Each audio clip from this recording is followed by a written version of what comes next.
Secret agent man, secret agent man. Giving you a number and taking away your name.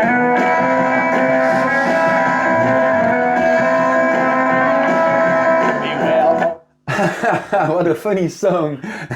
Hello everyone. Very welcome to this Friday Catch-up. It is February 2024. Last week I was in Brussels for a bunch of events all around FOSDEM. And one very important event was the day before FOSDEM. That was the Open Source Policy Summit. And before I went to that, I had a conversation with Knut. And that's why Knut is now my guest, because he told me some super interesting things that I was not even, well, not in detail at least, aware of. So Knut, first of all, welcome, very welcome to this Friday Catch-up. Thanks for having Can you briefly introduce yourself to the Friday Catch-up audience? Yeah, my name is Knut Trepte. I'm the product manager for product security at SUSE for everything that's called somehow SUSE Linux Enterprise something. So it's basically an operating system core. I'm responsible for the product security features as well as compliance and things like certifications. And certifications, normally you would say,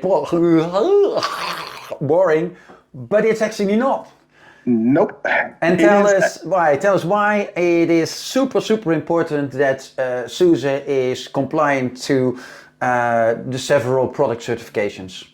Yes, SUSE is trying to give assurance to our customer about our security efforts, assurance to the highest level, which means we are preferring to have state-backed certificates and even more certificates that are valid in several countries. One of that, for example, is the common criteria.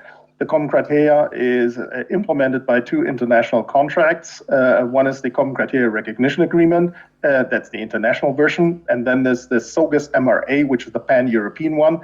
And I think this shows clearly the evidence of it. And if it is state-backed, so you heard about recognition agreement, it means it's state recognized, which means it puts a lot of justification to customer decisions about buying us. So if a customer has bought us, he can demonstrate that we are secure to anyone questioning it. And when they bought us, you mean when they bought a subscription on our software? Exactly, and when they're using our software. Yeah, right. Yeah, okay, perfect. Hey, and this is a lot of information, and as I told you and the audience, I was in Brussels last week at the Open Source Policy Summit. What I was told there is that the people from the European Union, and then I mean specifically people from Open Forum Europe, told me that it is vital for them that there is a enterprise Linux company, enterprise open source company, which is based in the EU. Can you explain a little bit why that is important?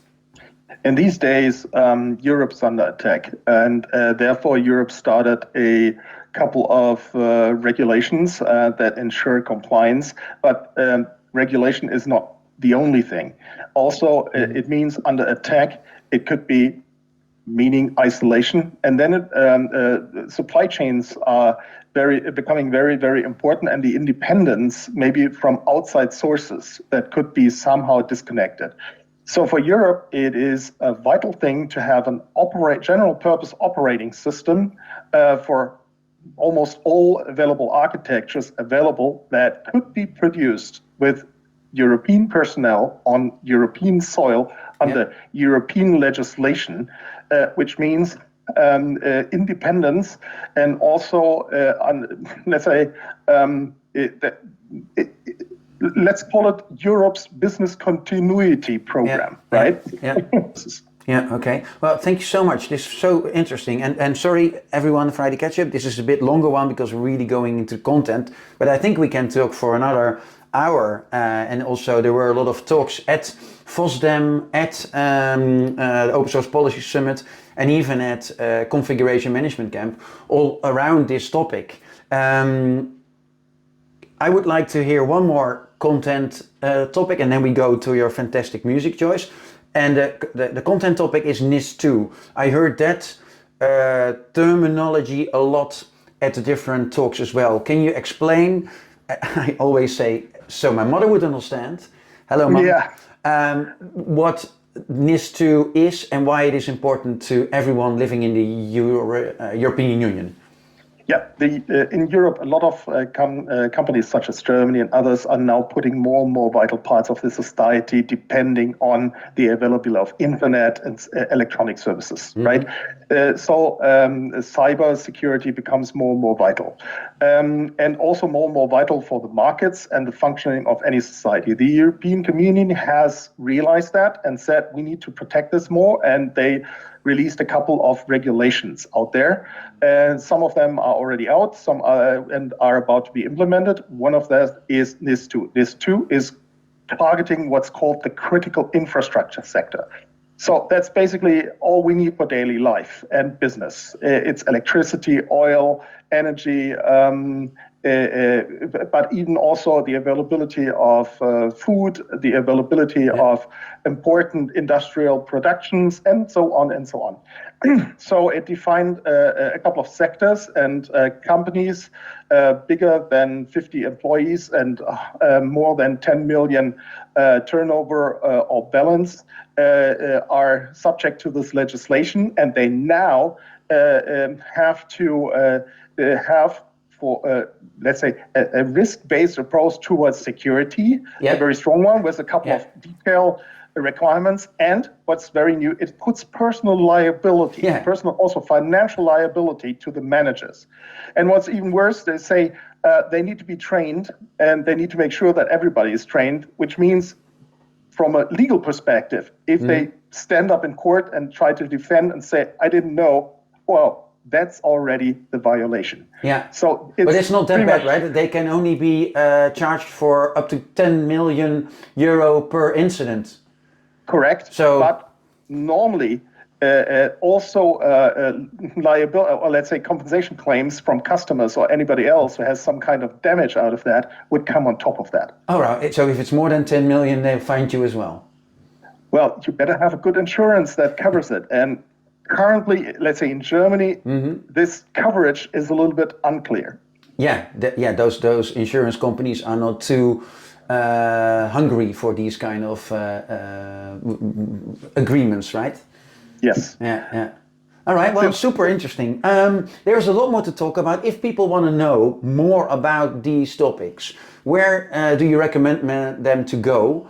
And I will put that, when we put this Friday Catch-up on the social medias, if you can respond with go here and here, because there is so much detail here, that would be great. Can you promise us to put those references in the comments? Yes, I will do so. So I'll put a link, a couple of links in there where you find some update information, and maybe it could be the start of some research about. Now it's hickey. This topic, yes. You were hickey. I could say yes. I'm promising. I'm promising to have a list with links there, which are a good starting point for get further informations. Perfect. All right, now back to more, I would say, fun stuff. The music, Secret Agent Man by Johnny Rivers. Why did you pick that song? Oh yeah, it's well. Europe is facing now a couple of dangers out of something that's called nation-state action, potentially. That are state-backed hackers that might attack us. So it's basically a little bit James Bond stuff. But since James Bond is not European anymore, I've chosen a NATO agent from a British TV series, Secret Agent Man. It was the American title. And therefore, I think it's quite suitable. It is, certainly it is. All right, well, we go back to this great and funny song. Everyone, thank you very much for watching. Sorry, it's a bit longer than the Friday Catch-up normally is, but as I said, it's very content heavy. If you have any comments, questions, you want to be my guest, then feel free to leave me comments, send me a direct message. Look forward to hear from you all. Thanks for reposting this video, and stay safe, everyone. Let's go back to Secret Agent Man. And Knut, thank you very, very, very much. I learned a lot. I hope the Friday Catch-up audience as well. See you next time. Stay safe. Bye-bye. Here we go. Bye. And... Pretty faces that you find.